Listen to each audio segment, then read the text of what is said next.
Aleluias, aleluias, glórias a Deus. Voltamos aí, tudo ok? Quero cumprimentar a todos nessa noite com a paz do Senhor Jesus, amém, queridos? Quem estiver conosco, quem está ligado aí, vai digitando um amém aí, para que nós possamos juntos glorificar, exaltar, bendizer o nome do nosso Deus nessa noite. Um momento diferente esse que nós estamos passando, inédito para nós ministrar a palavra de Deus. Desta forma estamos nos habituando, mas certamente o Senhor é conosco e certamente Ele vai falar ao meu coração e ao teu coração nessa noite, em nome de Jesus. Quantos creem assim? Pode dizer um amém? Digita um amém aí bonito pra gente, em nome de Jesus. Eu quero convidar a todos que possam abrir as suas Bíblias no Evangelho de Jesus Cristo, segundo escreveu o evangelista Lucas. Nós vamos ler alguns versículos e conforme o decorrer da mensagem, nós iremos tomar nota de outros que tem aqui dentro desse capítulo. Amém, queridos? Tem mais alguém nervoso aí ou só eu mesmo? Meu Deus, que coisa! Mas eu creio que Deus é fiel e vai nos dar graça para que nós possamos ministrar a palavra de Deus essa noite. Está um pouquinho escuro aqui e a minha visão já não é das melhores, mas o nome do Senhor Jesus vai ser glorificado para a glória de Deus. O meu amigo Igor aqui nos ajudou aqui para a glória de Deus. Então vamos ao Evangelho de Lucas, capítulo de número 3, versículo de número 1, que diz assim: E no ano 15 do império do Tibério César, sendo Pôncio Pilatos presidente da Judéia, e Herodes, tetrarca da Galiléia, e seu irmão Filipe, tetrarca da Itureia e da província de Traconites, e Lisânias, tetrarca da Abilinia, sendo Anás e Caifás, príncipes dos sacerdotes, veio no deserto a palavra de Deus a João, filho de Zacarias, e percorreu toda a terra ao redor do Jordão, pregando o batismo do arrependimento para perdão dos pecados, segundo o que está escrito no livro das palavras do profeta Isaías, que diz: Voz do que clama no deserto, preparai o caminho do Senhor, endireitai as suas veredas. Todo vale se encherá, e todo monte e outeiro se abaixará, e os caminhos tortuosos se endireitarão, e os caminhos escabrosos se aplanarão, e toda a carne verá a salvação de Deus. Amém, queridos? Nós estamos diante do Evangelho do Senhor Jesus Cristo. E só nessa palavra Evangelho nós temos ciência, né, do que se trata. A palavra significa boa notícia, mas essa palavra Evangelho não é uma palavra peculiar do momento dos cristãos que estavam vivendo naquela época. Essa palavra Evangelho já era utilizada pelos reis das épocas. Era como se fosse contos que aqueles reis faziam. Por exemplo, estava escrito lá nos evangelhos de Herodes que o Herodes saiu e encontrou um dragão e matou aquele dragão com as suas próprias mãos e livrou o povo de Nazaré das mãos daquele dragão. Então eram contos que as pessoas, que os próprios governantes faziam para exaltar feitos fictícios, que na verdade nada disso acontecia. Mas eles faziam isso recorrentemente. E quando Jesus começa a usar a palavra evangelho, quer dizer que se trata de um rei, se trata de um reino, mas agora não é um reino fictício.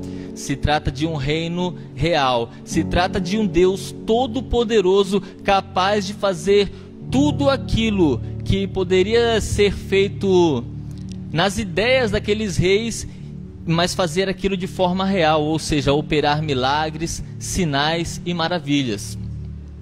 Essa é a primícia do Evangelho. São contos de uma monarquia, de um rei todo-poderoso. E o Evangelho quer dizer boa notícia. Então eram boas notícias que aqueles reis davam de forma fictícia, mas agora não. Nós temos a boa notícia de salvação dada por aquele que tem credibilidade para fazê-lo, ou seja, aquele que proveu a minha salvação e a sua salvação. E este evangelho foi escrito pelo evangelista Lucas, o terceiro evangelista a relatar os evangelhos, né? Mateus, Marcos e Lucas, eles foram escritos nessas ordens. E Lucas, quando ele se dá a escrever o evangelho, ele volta como que fazendo uma reportagem, um documentário, para que ele colocar em ordem tudo aquilo que ele já tinha ouvido, que ele já tinha conhecimento, para uma pessoa chamada de Teófilo. Nós podemos conferir isso no Evangelho de Lucas, capítulo 1, versículo 1. Então Lucas, ele se dá este trabalho como um historiador, a fazer isso, organizar as coisas e colocar como um documento oficial. O Evangelho de Lucas, ele não é apenas um escrito como cartas, ele faz aquilo de uma forma organizada como sendo um documento oficial. Então Lucas, ele vai tomar nota de vários detalhes. Lucas vai se ater a pontos que outros evangelistas não observaram. Por quê? Porque Lucas tem essa preocupação de fazer um documento que seja válido, para que todos possam saber que tudo aquilo que foi falado por alguém que tem poder, que é o nosso Senhor Jesus Cristo. E a saber um pouquinho sobre o escritor desse evangelho, Lucas, ele era gentil, natural da Antioquia. Antioquia, a terceira maior cidade do Império Romano. E Lucas era um médico, como nós podemos verificar em Colossenses capítulo 4, versículo 14, e um historiador, como nós podemos observar aí no Evangelho de Lucas, capítulo 1, versículo 1. Então, queridos, Lucas era um homem da área intelectual. Lucas era um homem provido de conhecimento. Lucas era um doutor, era uma pessoa que tinha conhecimento total da ciência, das situações que o circundavam, e ele estava vivendo em um período muito peculiar, onde era colocado ali naquele período a cultura grega e o poder do Império Romano. E a cultura grega, amados, é uma cultura que ela foi formadora, até o mundo que nós vivemos, porque essa transmissão está chegando aí na sua casa, porque em algum momento, de algum modo, algum grego fez algum estudo ou filosofou de alguma forma para que essas coisas acontecessem. Então, a filosofia, os gregos praticamente construíram o conceito de mundo que nós temos hoje.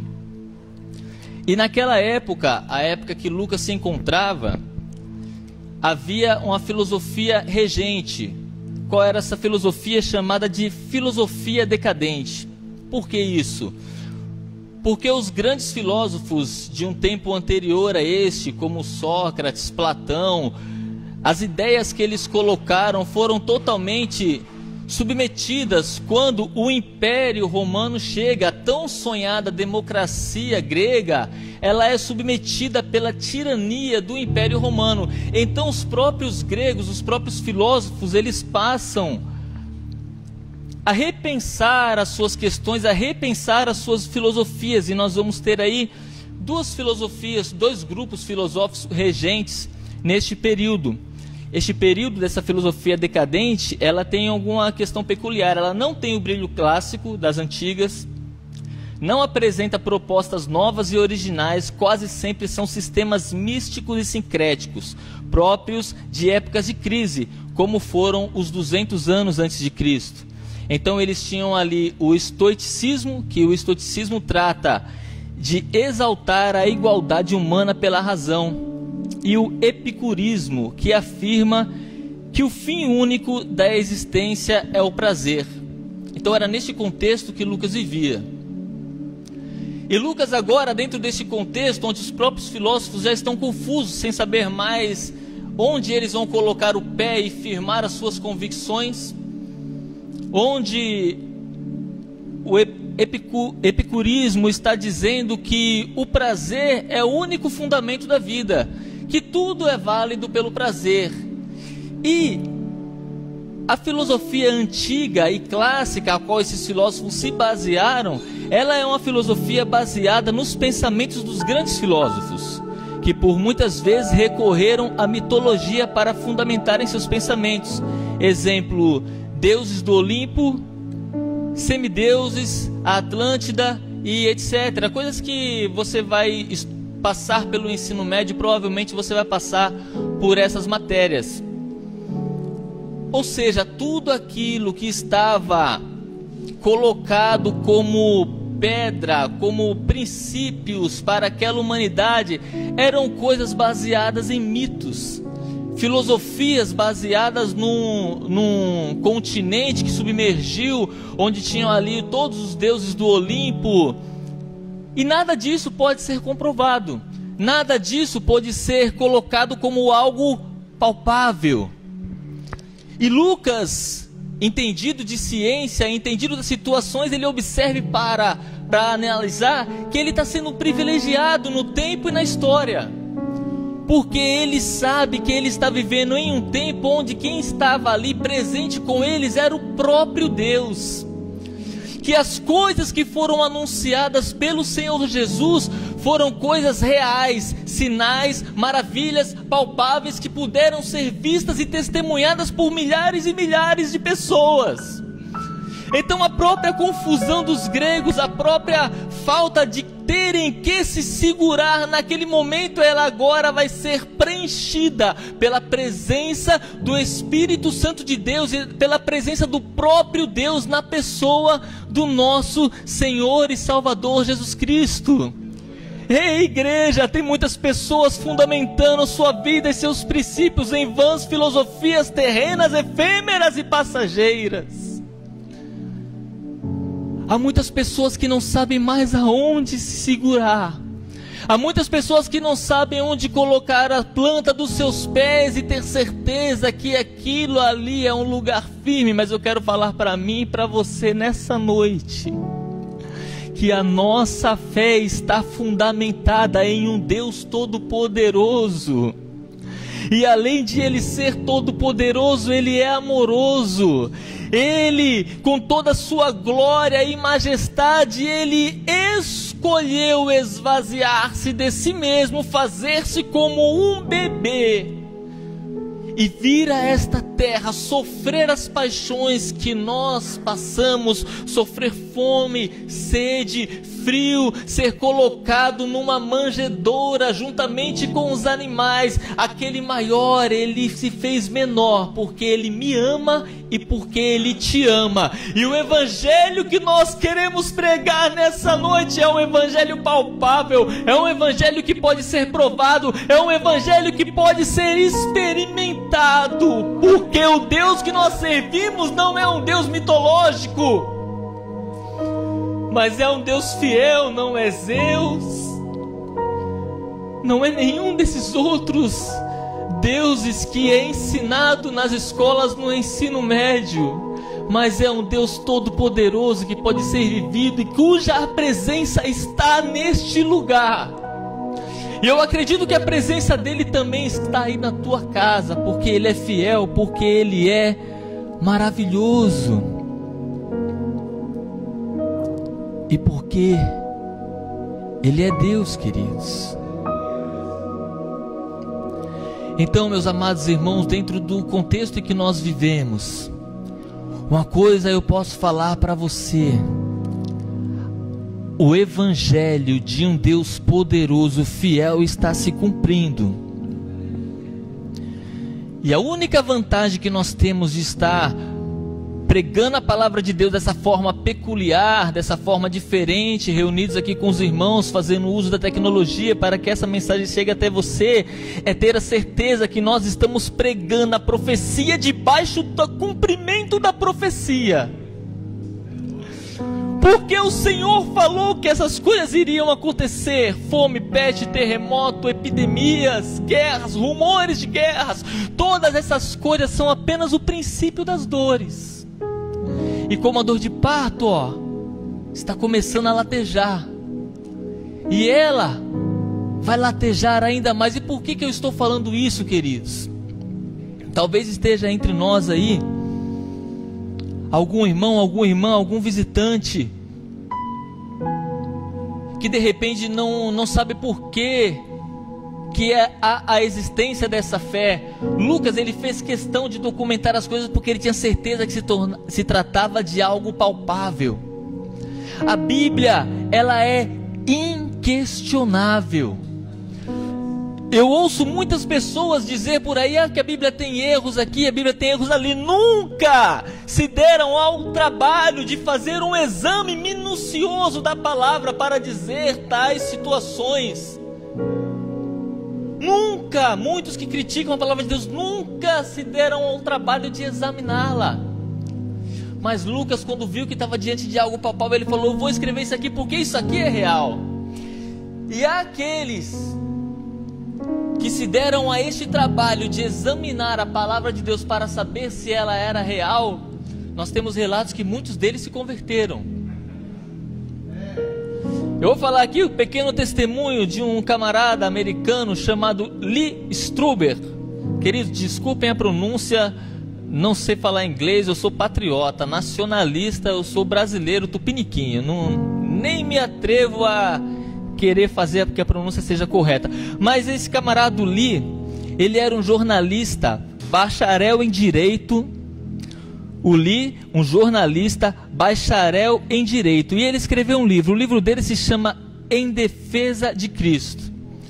O Lee, em algum momento, ele era um ateu praticante até o ano de 1981. E em um dado momento ele falou assim: quer saber de um negócio? Esse negócio de evangelho, de Jesus, isso aí para mim é tudo mentira. E eu vou, como jornalista, fazer um documentário e eu vou provar, eu vou esfregar na cara desse povo que eles não têm onde se sustentar. E o Lee saiu, buscando entre PhDs, entre pessoas que tinham mestrado, doutorado em teologia, em pós-graduação, e ele foi buscando e foi trazendo, foi chegando, quando o Lee chegou a uma conclusão de quê? A conclusão que nós chegamos em apenas saber que Deus amou o mundo de tal maneira que enviou o seu único filho para todo aquele que nele crê não pereça, mas tenha a vida eterna. O Lee chegou à conclusão que tudo que foi pregado é verdade. E o Salmo de número 34, não me recordo agora o versículo, ele te prova a fazer isso. Ele fala: provai e vede que o Senhor é bom. Você quer saber se o Senhor é bom? Experimenta! Deixa essas vãs filosofias ao lado, deixa toda essa questão e clama pelo nome dEle. Talvez eu esteja falando talvez tenha alguma pessoa aqui que não saiba nem ler, nem escrever, não tenha nem possibilidade de entender um versículo da Bíblia, mas eu te desafio nessa noite: dobra o seu joelho, clama a presença dEle, que Ele virá. Porque nós servimos a um Deus que é vivo. E para isso que nós estamos nessa terra, para anunciar o Evangelho, amados. Muitas pessoas vão procurar portas de igrejas com a tremenda aflição, e é um momento que não irão encontrar. Com certeza nós voltaremos dentro de praticamente 2 semanas. Eu vi hoje o prefeito aí anunciando no alto-falante. Talvez dentro de 2 semanas nós já estaremos de volta, mas o Senhor já deu um sinal. O Senhor já deu um sinal. Haverá um momento, queridos, haverá um momento em que a trombeta, ela irá soar. E aqueles que aguardam, que expectam, aqueles que buscam, aqueles que perseveram, eles serão arrebatados para estarem com o noivo. E o Espírito Santo que hoje consola, e o Espírito Santo que hoje está na terra a fazer com que o homem possa se voltar para Deus, ele vai estar também. Não vai estar mais nessa terra. Aquele que está para convencer o homem do pecado, da justiça e do juízo, será arrebatado junto com a igreja. Não terá mais essa função nessa terra, e muitos vão querer a morte e não vão encontrá-la.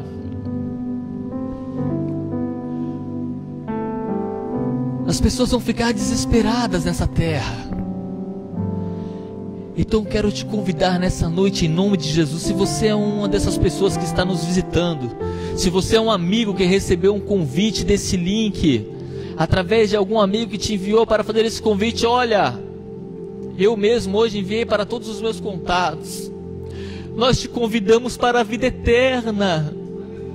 Nós te convidamos a ter comunhão com Deus eternamente. Todas as coisas da terra são efêmeras a partir da nossa vida, a partir de nós que somos como um vapor. Já dizia o apóstolo Tiago, tudo nessa terra vai passar, mas a palavra de Deus permanece.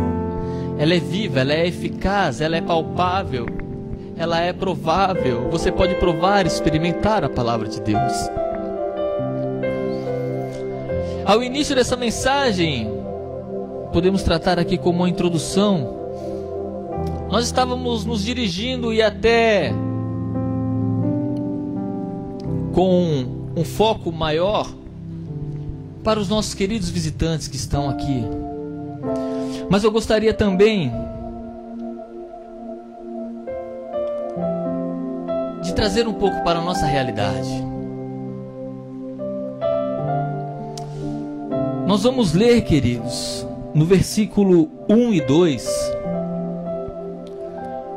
o evangelista Lucas, como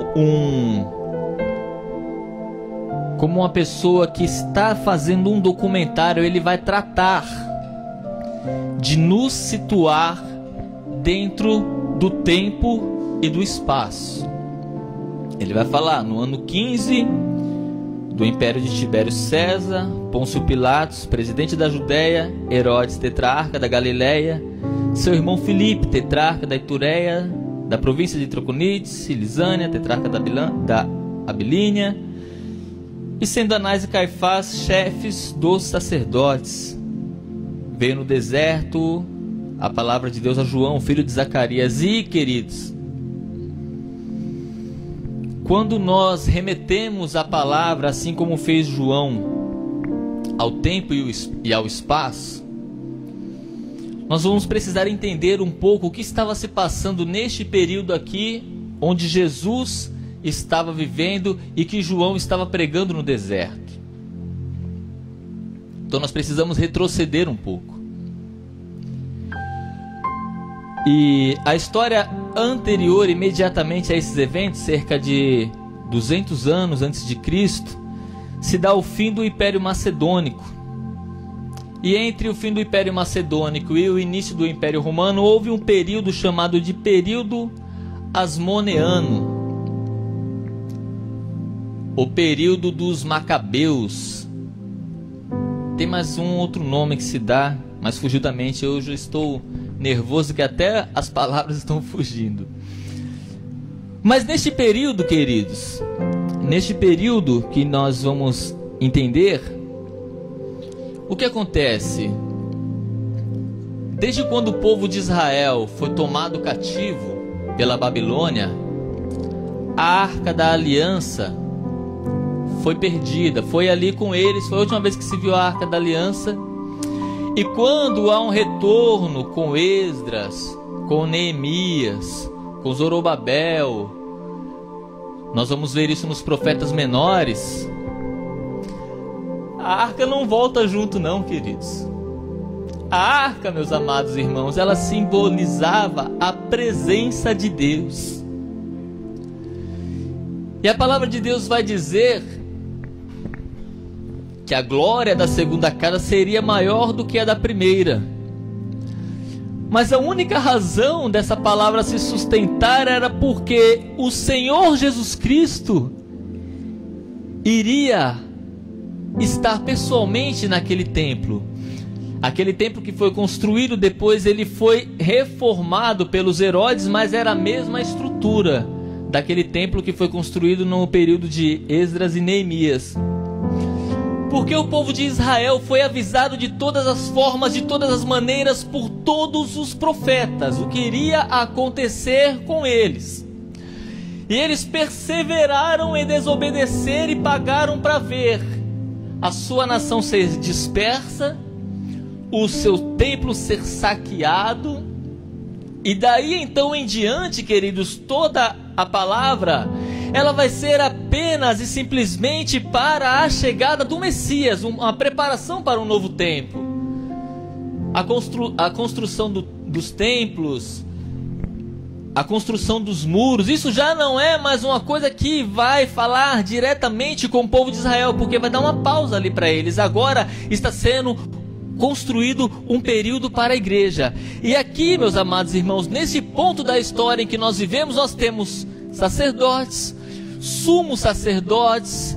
Eles estão ali oferecendo sacrifício, oferecendo culto, mas uma coisa que eles não percebem: no lugar que deveria estar a Arca da Aliança, não está mais a Arca da Aliança. Este período foi um período de silêncio da parte de Deus, de 400 anos sem falar com aquele povo, por causa da sua desobediência, por causa da dureza do seu coração, por causa da sua pertinência e persistência em continuar no erro. E aqui agora nós temos e nós podemos observar nos evangelhos as figuras de Anás e Caifás, homens estupidamente corrompidos, os principais inimigos do Senhor Jesus, como os representantes de Deus naquela terra para aquele momento.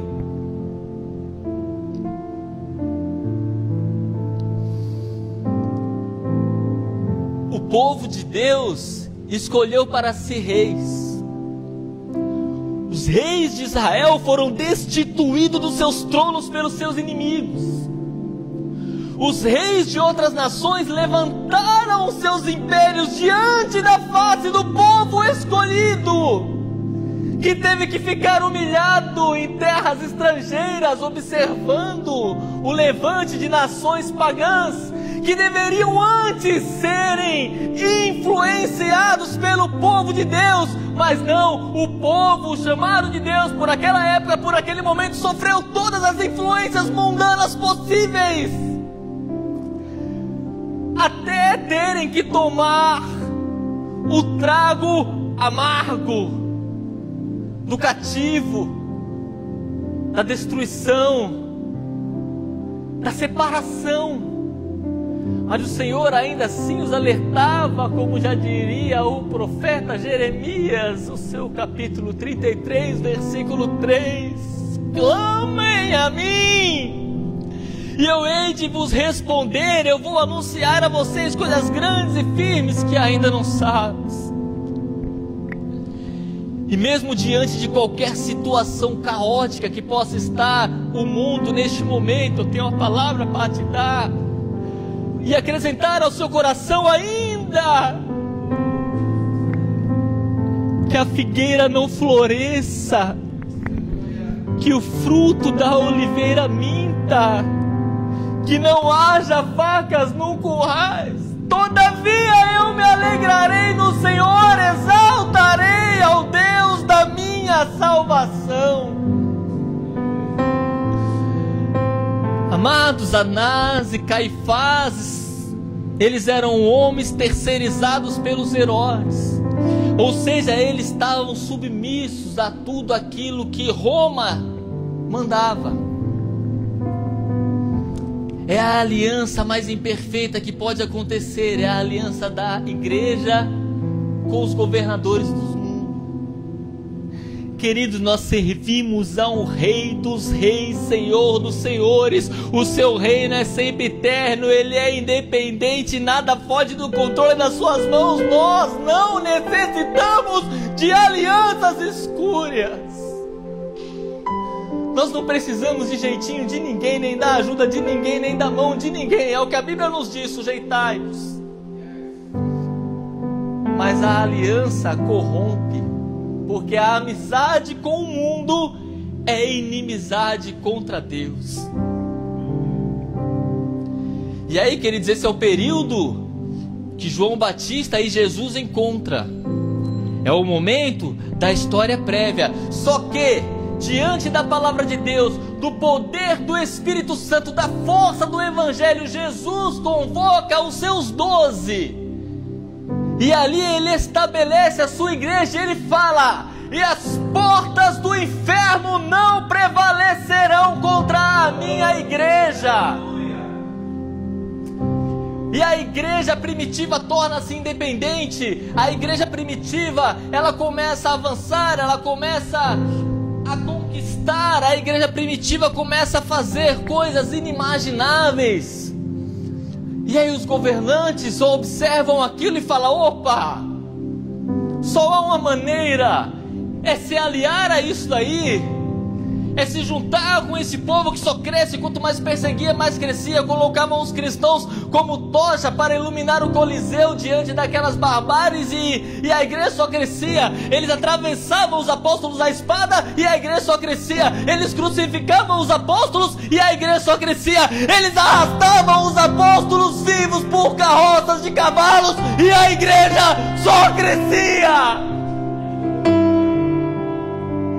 A igreja cresce durante a perseguição. Se nós estamos amedrontados com perseguição, nós não temos a capacidade de nos chamarmos ou nos considerarmos igreja.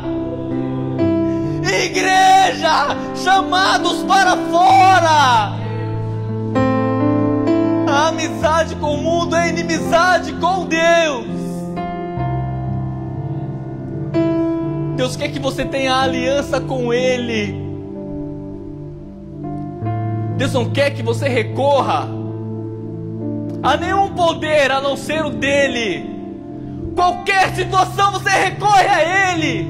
Ora, clama, dobra o seu joelho, pede a Deus que Ele entra com providência. E o que aconteceu quando o império se aproximou da igreja? Aí o Constantino se converteu. Conversão de Constantino. Agora a religião oficial do império são os cristãos.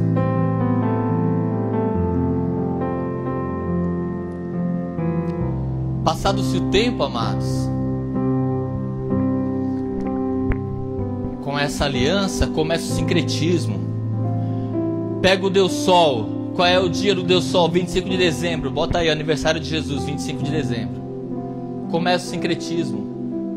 Começa a mistura de coisas pagãs com coisas sagradas. Ei, querido, o que é sagrado não mistura com o que é profano.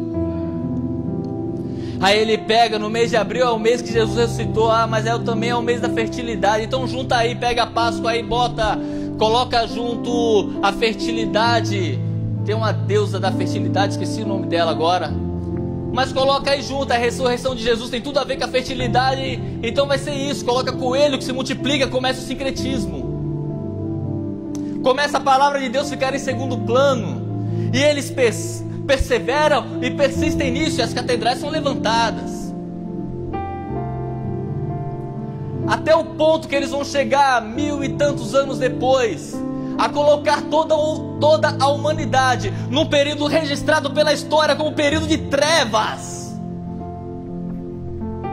Período de trevas, onde só havia clero, reis e o resto era plebe. O resto, sociedade, não tinha classe social, era resto, plebe, clero, sacerdotes e rei, feudo, era isso. O resto era resto, comia barata, comia minhoca, comia o que tivesse. Não tinha direito de comer, não tinha direito à terra, não tinha direito a nada. O resultado da aliança do povo de Deus, do governo de Deus com o governo no mundo é isso: jogar a humanidade num período de trevas.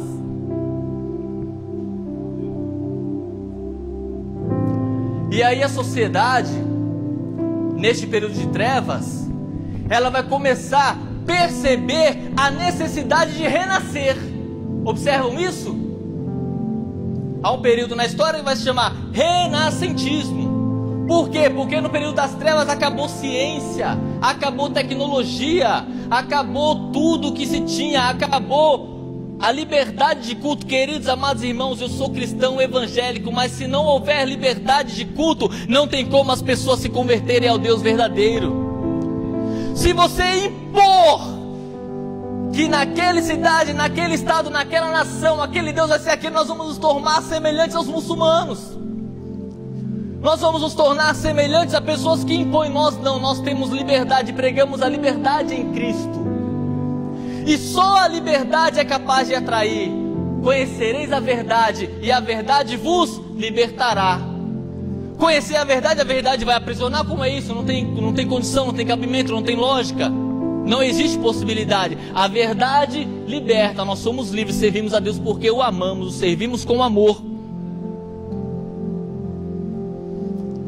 E agora a sociedade vai começar um projeto de renascer. Porque se falasse uma vírgula fora do que estava posto pela igreja, era considerado herege, ia parar numa fogueira, ia ter que, como foi o caso do cientista Galileu, ele teve que retroceder a sua ideia em falar que a Terra era redonda. E ele tem que falar, não gente, a Terra é plana, que é isso, desculpa, falei mal, Papa. A Terra é tão chata quanto a moeda e não se fala mais nisso. E aí, eles vão começar a tentar renascer. Pessoas como Michelangelo, Leonardo da Vinci, entre outras pessoas, vão começar a... Vamos voltar à cultura, vamos voltar à tecnologia, à ciência, vamos renascer o mundo. E nesse momento de renascimento da sociedade civil, nessa primavera vai surgir o que? Em 1517 vai surgir a Reforma Protestante. Porque aqueles que estavam colocando como os representantes de Deus não representavam a palavra, porque proibiram as pessoas de terem acesso à palavra. E vão se levantar, antes de Martinho Lutero, outros reformadores como João Gus, Jerônimo Savonarola, entre outros, eles vão ser os precursores da reforma. A reforma é essa que vai fazer a primavera. Um grande avivamento surgiu na Europa após esse momento de quê? De renascer. Tirar a palavra de Deus de dentro das gavetas dos frades e dos bispos e colocar ela à disposição da humanidade, porque a palavra de Deus diz: lâmpada para os meus pés é a tua palavra. E não se coloca uma lâmpada num lugar baixo, ela tem que ficar num lugar alto para que ela possa iluminar a todos que ali estavam. Então, queridos, este foi o período que nós precisamos, graças a Deus pela vida de Martinho Lutero, de João Calvino, de John Wesley, de tantos outros reformadores que levantaram-se diante do autoritarismo e da tirania imposta para aquele momento, para que nós pudéssemos de novo sentir o cheiro da primavera, para que nós pudéssemos sair de um período infértil, para que nós pudéssemos sair de um período onde nada se produzia, para começarmos a ver grandes avivamentos espalhados por toda a Europa. E nós vamos chegar no momento em que estamos vivendo hoje. Passado-se esse período, as igrejas emergiram como instituição. O Evangelho foi e está sendo pregado por todo o mundo. As pessoas estão se arrependendo, estão voltando-se para o Senhor. Só que, meus amados, queridos irmãos, eu quero falar uma coisa para vocês.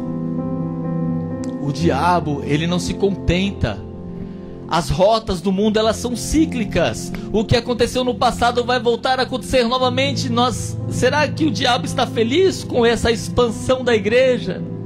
Com as pessoas se convertendo? Ele vai encontrar uma maneira de corromper a igreja. Ele sabe como fazer isso. Ele fez isso lá atrás, na época dos sumos sacerdotes. Ele se aliou com o povo de Deus. Ele fez isso depois com o Império Romano, ele vai fazer isso hoje. Amados, nós não podemos caminhar como uma igreja para um retrocesso desumanizado, anti-evangelístico, desprovido de amor, com discurso moralista e prática oposta. Muito semelhante à conduta dos líderes religiosos denominados por raça de víboras, por João Batista e Jesus, passando a ser motivo de escândalo entre os gentios. Romanos capítulo 2, versículo 24, vai estar escrito: por vossa causa, o nome do Senhor é blasfemado entre os gentios. Muitos daqueles que se levantam como ícones para representar o Evangelho estão jogando o Evangelho na pior lama já vista na história da humanidade. Porque na época de Herodes não tinha televisão. Na época do imperador romano não tinha televisão, não tinha rádio, não tinha internet, não tinha como se propagar de maneira tão veloz tantas condutas que não remetem à prática do cristianismo. E aí o povo lá fora, que nós vamos lá suar a camisa para evangelizar, ele vai sempre olhar para você e vai ter alguma coisa para falar. Agora eu quero falar para você que está aí fora, que de repente está impedido de vir para a igreja porque tem observado os escândalos, tem observado a má conduta. Eu quero falar para você uma coisa: o Senhor é Deus e nós servimos ao Senhor e não a homens. E embora qualquer um possa pregar e anunciar a palavra de Deus, haverá um dia que ele vai fazer uma separação entre aqueles que o servem e aqueles que nunca o serviram. Igreja, é momento de refletir sobre a nossa posição e as nossas questões aqui nessa terra. E como que nós vamos fazer isso, amados? Tantos amigos que não conhecem ao Senhor Jesus, tanto quanto nós que conhecemos, só há um caminho: arrepender-se, observar o caminho que temos traçado e analisar se esse caminho realmente confere com a rota que nos foi dada pelo Senhor Jesus Cristo. E se observarmos qualquer ponto, qualquer minúcia de desvio, nós temos que voltar, nos arrepender, como está escrito no versículo de número 3: e percorreu toda a terra ao redor do Jordão, pregando o batismo do arrependimento. Para que esse batismo do arrependimento? Para perdão dos pecados. E aí vem uma questão. Aqui no capítulo 3 nós vamos perceber, no versículo de número 5, que o evangelista João ele vai falar: todo vale se encherá. Lucas 3, versículo 5. Eu falei evangelho de João, desculpem.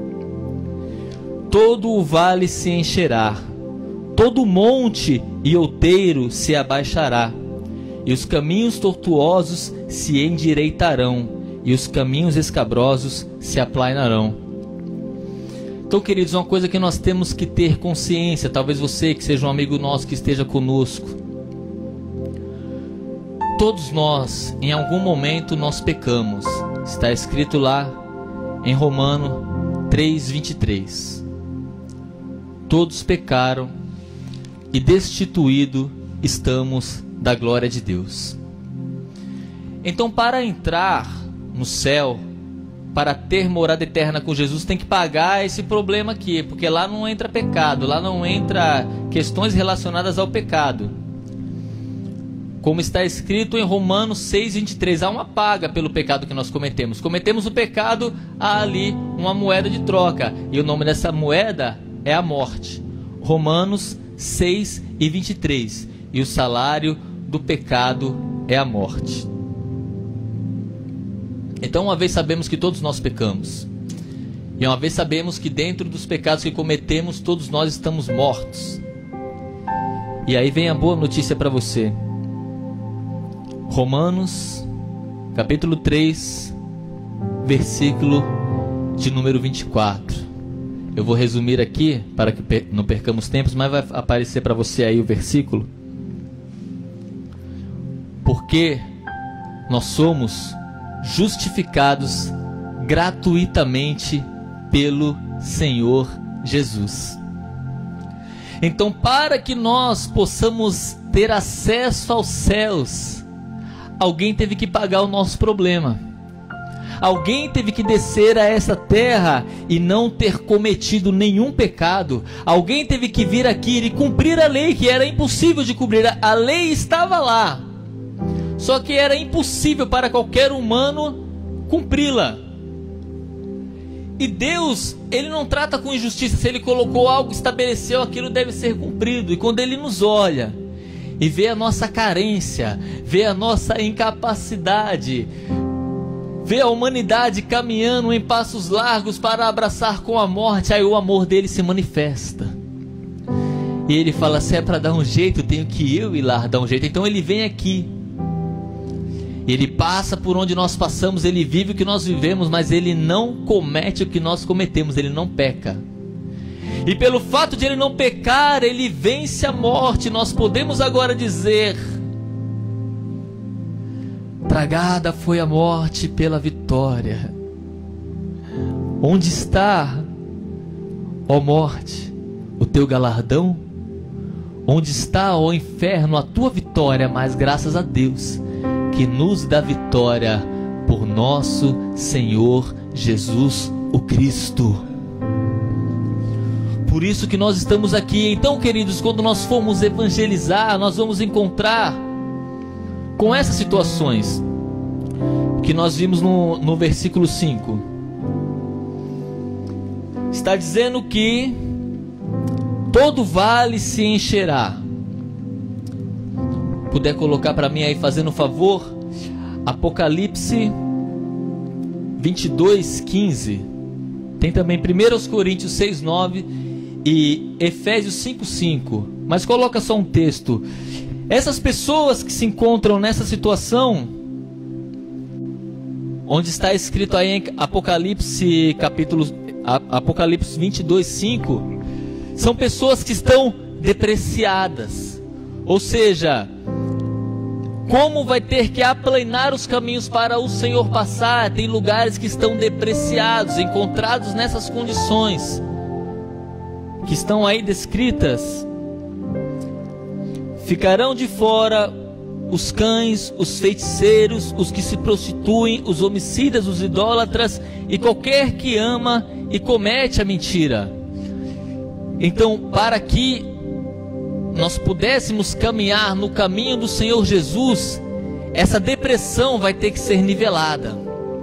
Então essas pessoas que às vezes se encontram ou se acham indignas, elas falam, para mim não tem mais jeito, para mim não tem condição, eu não vou conseguir, eu nunca vou melhorar. Não, queridos, o Senhor Jesus veio para todo aquele que nele crê, basta crer. E todo vale se encherá.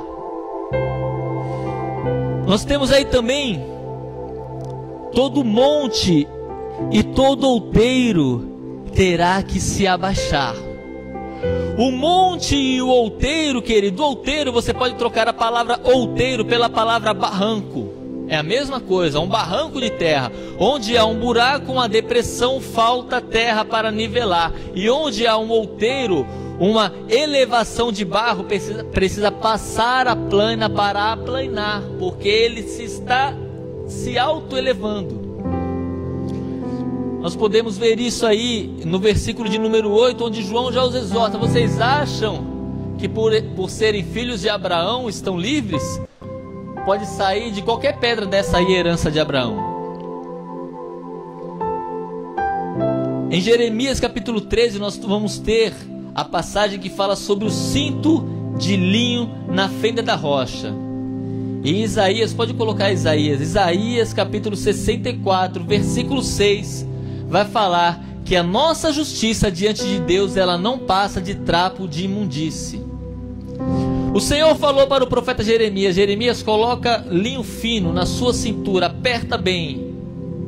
O linho significa santidade. Linho fino, puro, branco, quer dizer santidade. Depois de um período ele falou assim: tira agora este linho e coloca ele lá na fenda da rocha.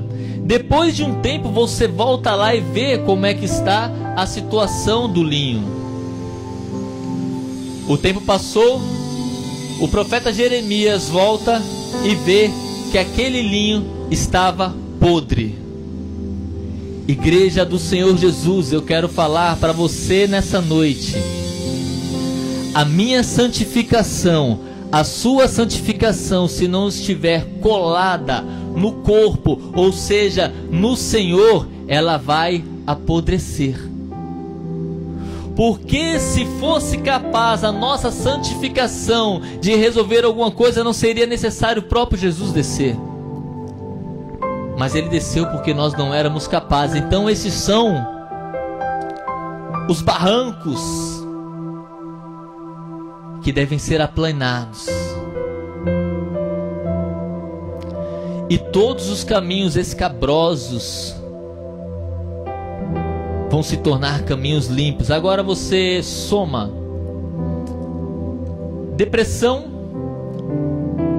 com outeiro. Então fica aquela estrada que ela, quando não tem buraco, tem barranco. Como é que você passa com o carro? Como é que o amortecedor resiste? Não resiste. E o Senhor Jesus não passa por estrada que tem barranco e que tem depressão. Ele só passa onde o caminho está reto. O caminho só vai ficar reto através do nosso arrependimento.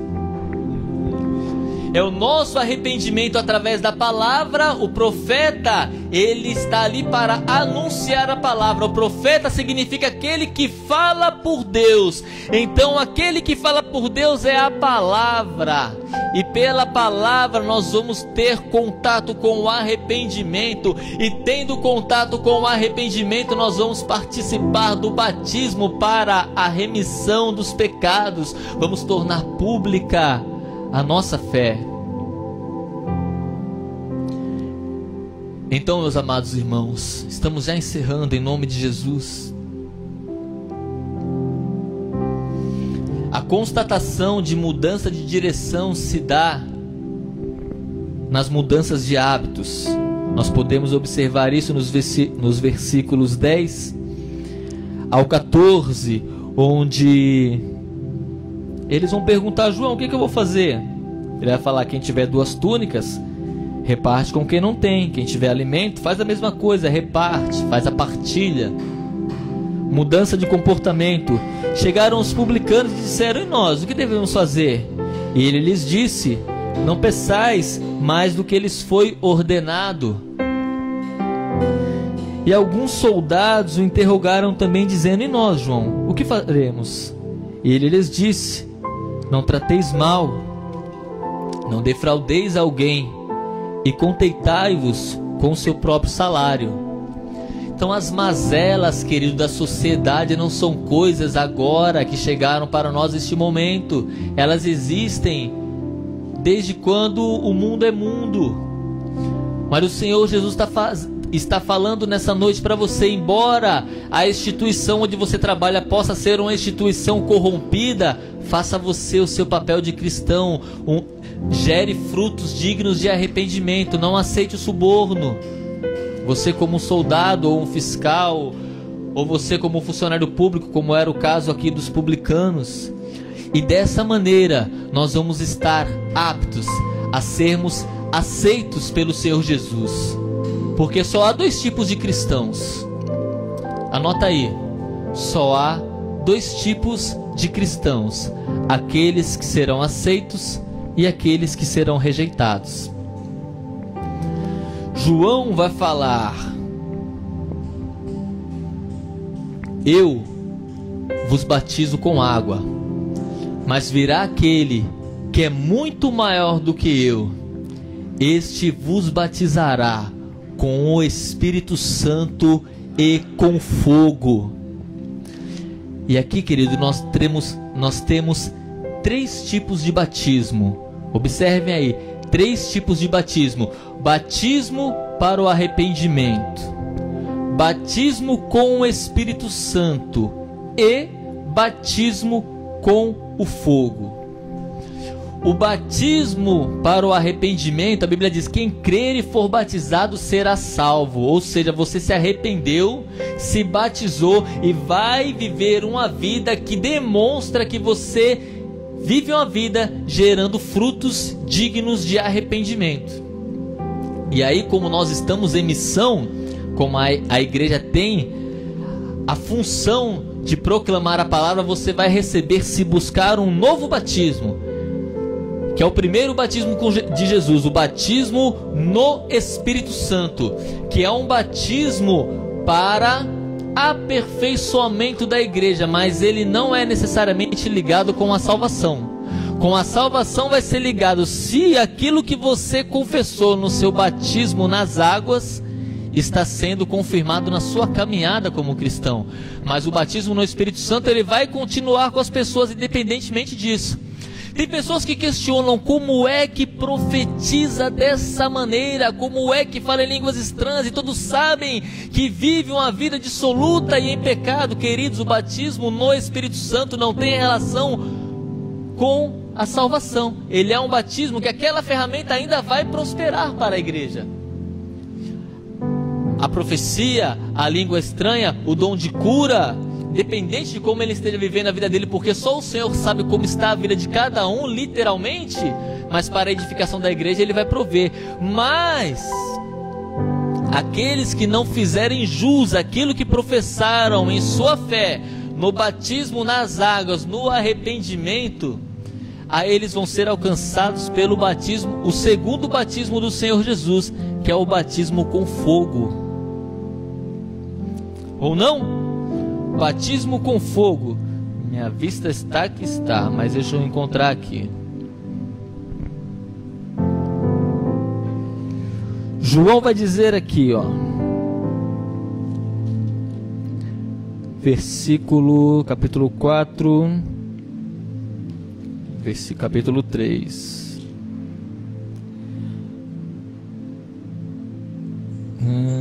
Vamos encontrar aqui, só um instantinho.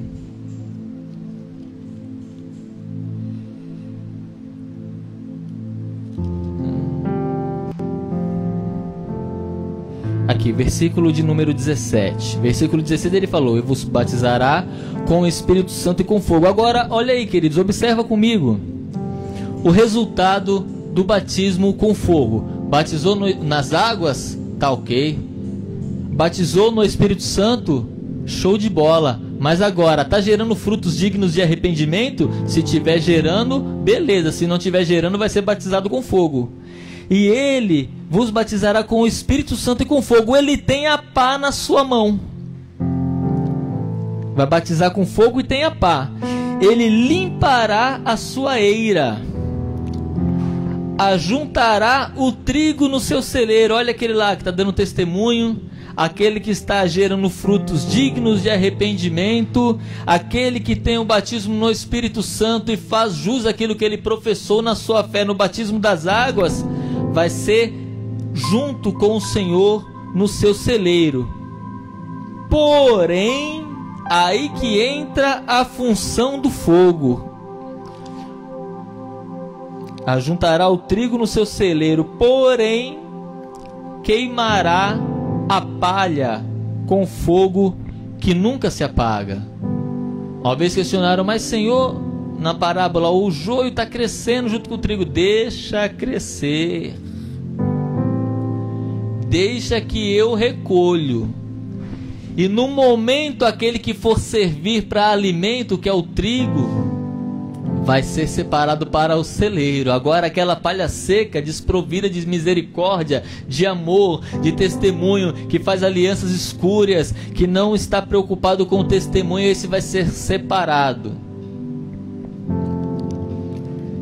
vai ser queimado com fogo e separado para um lugar onde haverá pranto e ranger de dente.